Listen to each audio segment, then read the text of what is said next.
llegamos a la cabecera municipal de San Pedro Chenaló, y en ese contexto pues ya las cosas fueron diferentes. Tuvimos un diálogo de casi 18 horas más o menos,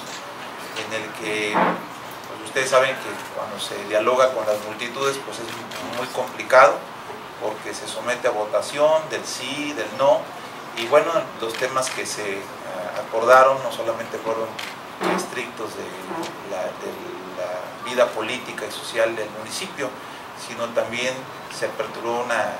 mesa de justicia donde fuimos gestores de peticiones que han existido en los límites territoriales entre Chenaló y Chalchihuitán,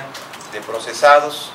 y en la parte que compete a la estancia de la expresidenta Rosa Pérez, pues ellos solicitaban su presencia. No se llevó a cabo esta situación porque la expresidenta temía por su vida.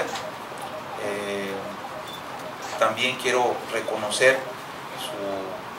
el trabajo y el quehacer de ciudadano de los habitantes de Chenaló, toda vez que no violentaron sus acuerdos, no fuimos maltratados en la asamblea. Tuvimos, la verdad, un trato, pues bueno, en ratito sí se generaban estados de tensión, pero finalmente se lograron acuerdos importantes y la expresidenta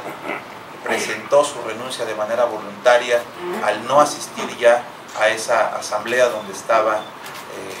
su servidor y dos diputados más, que es el diputado Mariano Díaz Ochoa, el diputado Carlos Penagos, y fuimos notificados respecto a la licencia vía la vicepresidenta Judith Torres, en el sentido de procesarla. Nosotros privilegiamos el diálogo. En algunos momentos se decía que iba a entrar seguridad pública, siempre mantuvimos la calma, la tranquilidad, para poder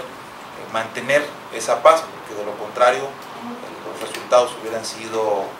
devastadores.